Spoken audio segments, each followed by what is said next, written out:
রাত্রটা যখন হয় তখন গাজাওয়ালাদের ঘুম হারাম হয়ে যায়, হারাম। একই তো শরীর ছিল, আল্লাহর রসুল তো বলছে এক শরীরের মতো মুসলমান। শরীরের যেই কোনো অঙ্গে ব্যথা হইলে সারাটা শরীর কাতরাইতে থাকে। গাজায় মানুষ রাত্রে ঘুমায় না, আপনি বাংলাদেশে ঘুমান তো ঘুমান কি কইরা? আজ 15 রাত্রেই যদি বাংলাদেশের 12 কোটি মুসলমান আল্লাহর কাছে সেজদায় পড়া কাঁদতে থাকতো, হতে পারতো কারো সেজদা আরো সে যায় হিট করতো, হিট। কারো সেজদা আরো সে যায় হিট করতো, আরো সেই বলতো আমার এখানে হিট করে কে? তো আল্লাহ বলতো গাজার জন্য করতেছে। হতে পারতো আরো সে বলতো মালিক, তাইলে তাকান না। একজনও তো হাত উঠাইতে পারলেন না। আরেকটা বলবো না, তাই সেটাও পারবেন না। উচিত ছিল আমাদের ডেলি 2 রাকাত নফল পড়া, সালাতুল হাজত পড়া। শুধু প্রতিবাদী আমরা বিশ্বাসী, ঠিক না? বাস্তব বললেই আমরা ভালো না, ঠিক না? অনেকে আমাদের বিরুদ্ধে লেখে ওনারা ভালো না। দিলে আসলো এই জন্য বলতেছি।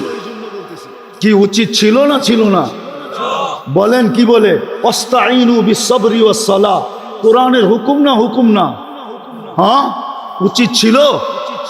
কে কে আজকের থেকে পড়বেন? হাত উঠান। হ্যাঁ, ওয়াদা পাক্কা? আল্লাহ কবুল করুক নামা।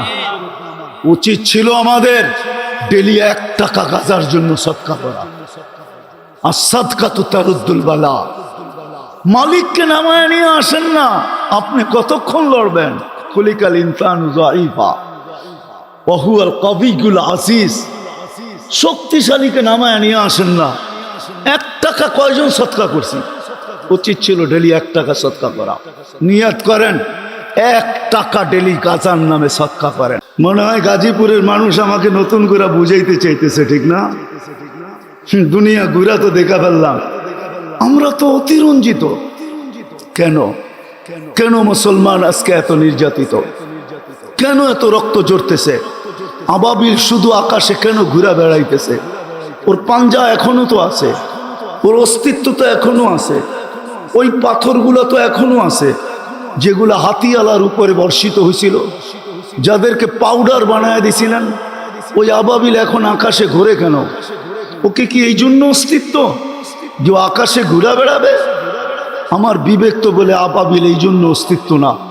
আবাবিলের অস্তিত্ব এই জন্য ছিল, যখন ইসলামের বিরুদ্ধে হাতি আসবে, আল্লাহ রসুলের বিরুদ্ধে হাতি আসবে, তো আবাবিল নিজের ইচ্ছায় পাঞ্জায় ওই পাথর উঠাবে আর ওই হাতিওয়ালাদের উপরে মারবে আর ওদেরকে পাউডার বানায় দুনিয়াকে দেখায় দিবে। আবাবিল তো মনে হয় এই জন্য ছিল। মশা তো এই জন্য ছিল না যে গাজীপুরের মানুষকে কাটতে থাকবে আর ডেঙ্গুর সিরিয়াল হাসপাতালে লাগতে থাকবে। আমার তো বিশ্বাস মশা এই জন্য তৈরি হয় না। মশা তো তৈরি হয়েছিল এই জন্য, নমরুদ যখনই দুনিয়াতে অস্তিত্ব নিবে আর খোদাই দাবি করে বাহির হবে যে আমি অল ইন অল, তখনই মশা তার কাজ দেখাবে। নমরুদি বাহিনীকে যেরকম মাটির সাথে নিঃশেষ করতে মিশায়া দিছে, নমরুদকে 400 বছর জুতার বাড়ি খাইতে বাধ্য করছে।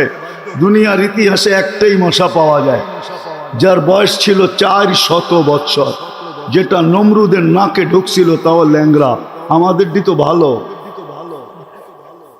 ল্যাংরা না, হাসার বিষয় না, বাবার বিষয়। আমি বাবাইতে চাইতেছি আপনাদেরকে, বিশেষ করে যুবক সমাজকে পায়ে হাত দিয়া বাবাইতে চাইতেছি, গাজীপুরের মানুষকে বাবাইতে চাইতেছি, চিন্তায় বাধ্য করতে চাইতেছি। দিলের ভিতর থেকে বলতেছি, দিলের ভিতর থেকে। আমি বক্তা না। আমার আগে মিজানুর রহমান সাইদ সাহেব করে গেছেন, বাংলাদেশের গ্র্যান্ড মুফতি। ওনার পরে আর কথা বলার সুযোগ নাই। বসছি যখন, তাইলে 2টা কথা বলেই যাই। লম্বা হবে না, ধ্যান দিয়া শুনলে আশা করি বুঝে আসতে পারে। মশা তো এই জন্য তৈরি করছিলেন আল্লাহ, যে নমরুদি বাহিনী যখনই দুনিয়াতে আসবে তাকে নিঃশেষ করার জন্য। চিৎকারের ফেরেশতা তো এই জন্য তৈরি করেন নাই যে জীবনে একবার চিৎকার দিবে আর নাকে তেল দিয়ে ঘুমাবে। চিৎকারের ফেরেশতা তো এই জন্য তৈরি করছিলেন, যখনই মানুষ প্রযুক্তিতে মাতাল হয়ে যাবে, মাতাল। আজকে যেরকম আমরা প্রযুক্তিতে মাতাল, তখন এই চিৎকারের ফেরেশতা চিৎকার দিয়ে সবার আকলকে ঠিকানায় আনবে। এই জন্য চিৎকারের ফেরেশতা ছিল। আমি তো চোখে দেখা বলতেছি, কওমে সালেহকে ধ্বংস করছে ওই গ্রাম, আমি দেখে আসছি। ওই শহর আমার দেখা আছে, এই দুই চোখে দেখা আছে। ওই বাড়িঘর আমার দেখা আছে, যারা পাহাড় খচিত করে বাড়ি বানাইতো।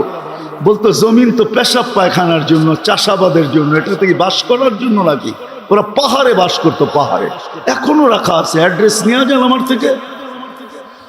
বাতাসের ফেরেশতা তো আল্লাহ এই জন্যই তৈরি করছিলেন যে যখন এই দুনিয়াতে আল্লাহ আল্লাহ রসুলের বিরুদ্ধে কেউ মান আসাদ্দু মিন্না কুওয়া, সুপার পাওয়ার বইলা দাঁড়াবে, ওকে খেজুর গাছের মতো ধরাশায়ী করার জন্যই বাতাসের ফেরেশতা তৈরি।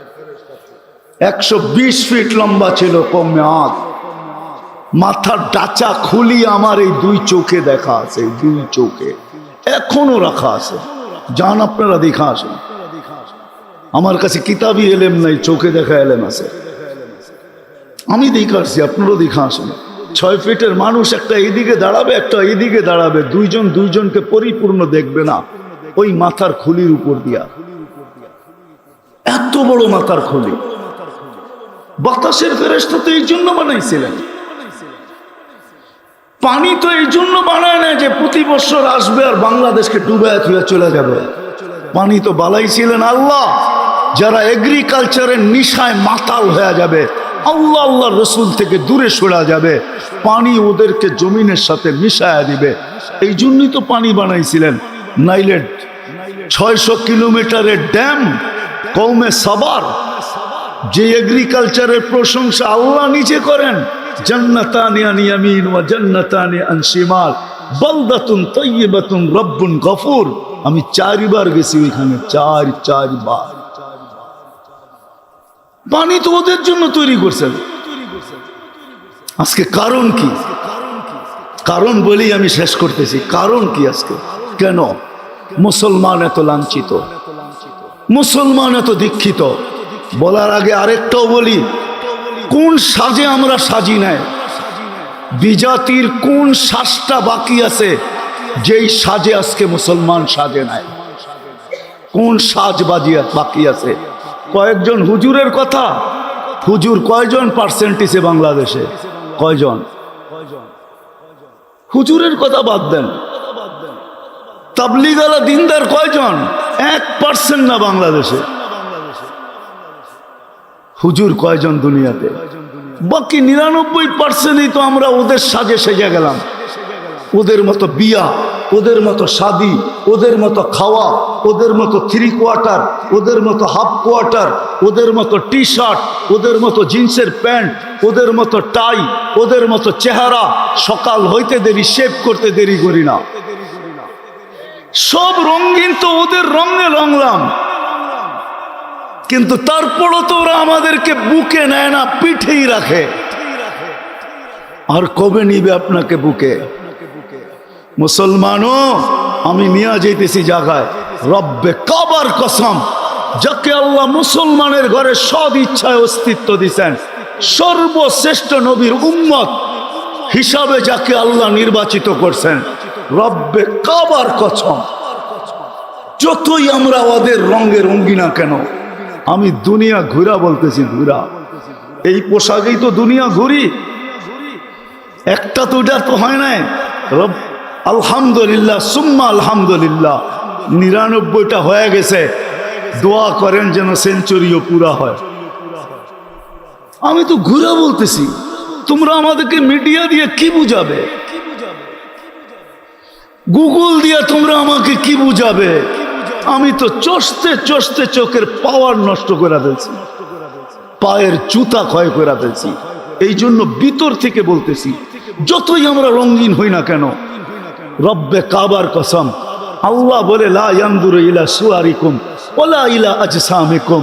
সারা দুনিয়ার বিজাতীয় বলে লা ইয়ানজুরু ইলা সুয়ারিকুম, আমরা তোমাদের রূপ রেখার দিকে দেখি না, আমরা দেখি তোমাদের, এটাকে কি বলে, আমরা দেখি তোমাদের, আরে সফটওয়্যার দেখি আমরা, সফটওয়্যার।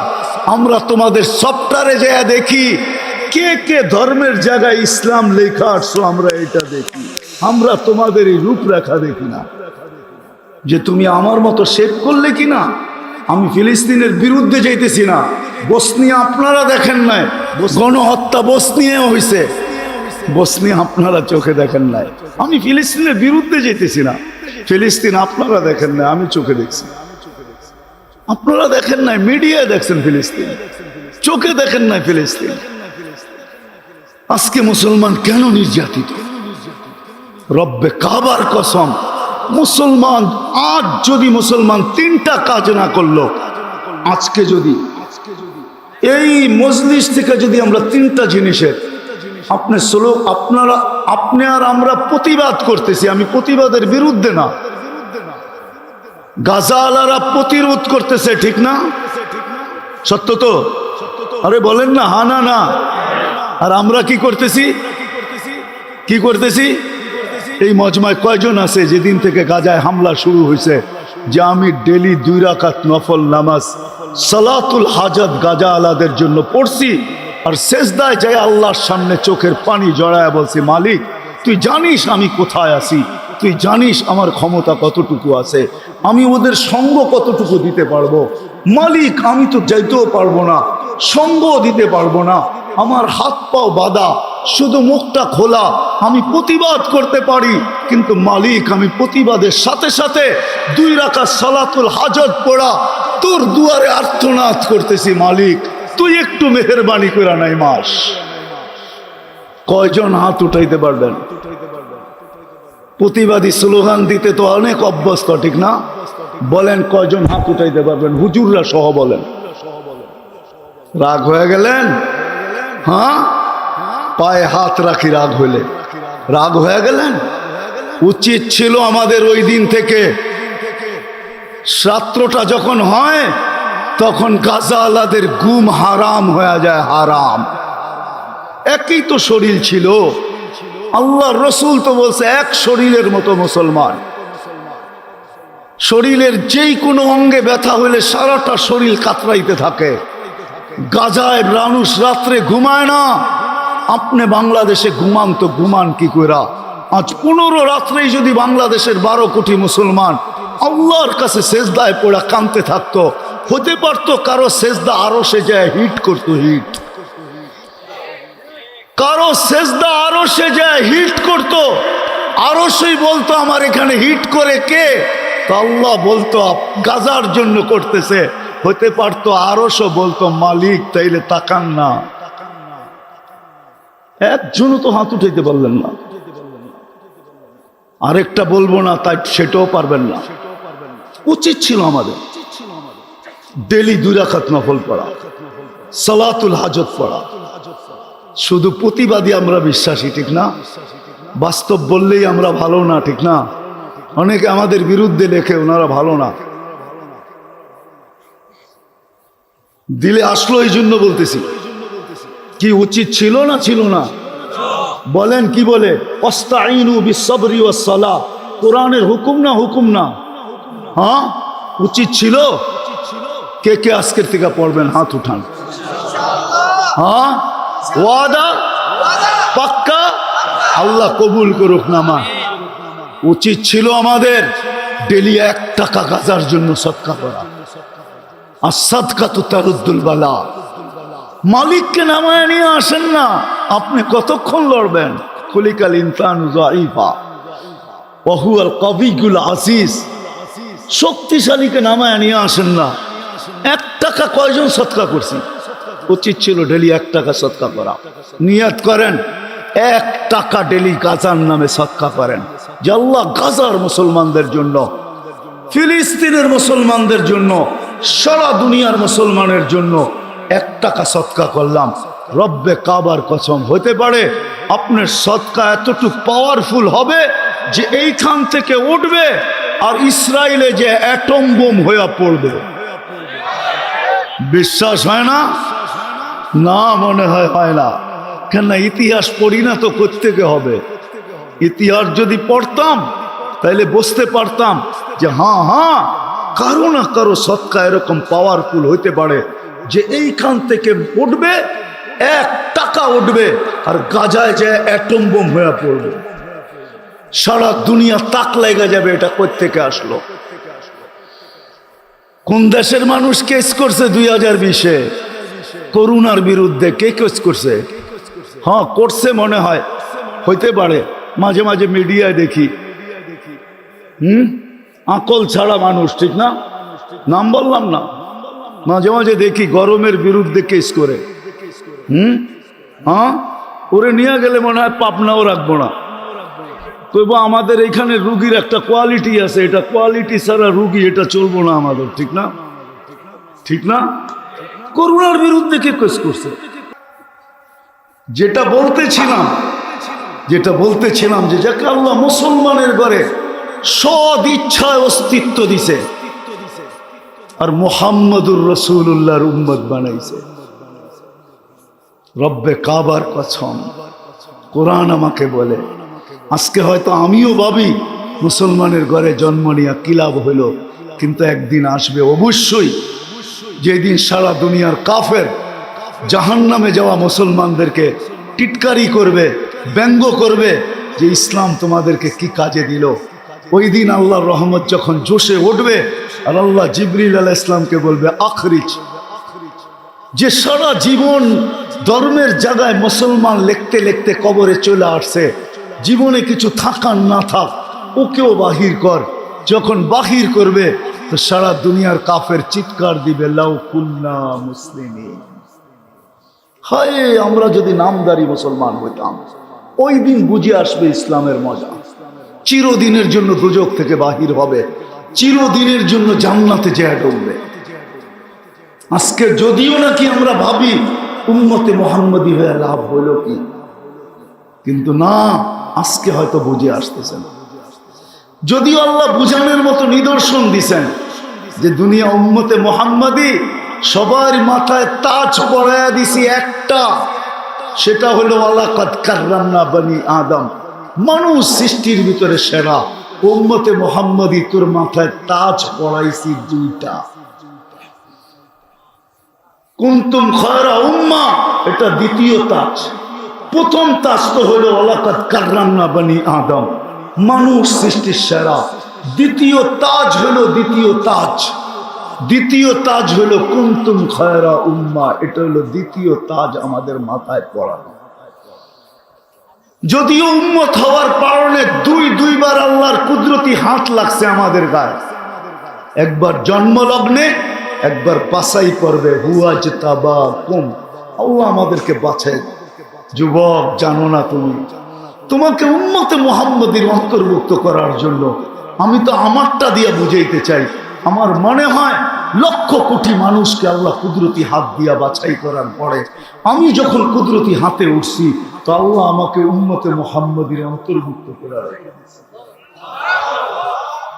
যখন কুদরতি হাতে আমি উঠছি, না হইলে কোটি মানুষকে আল্লাহ কুদরতি চোখ দিয়া দেখছেন, পছন্দ হয় নাই।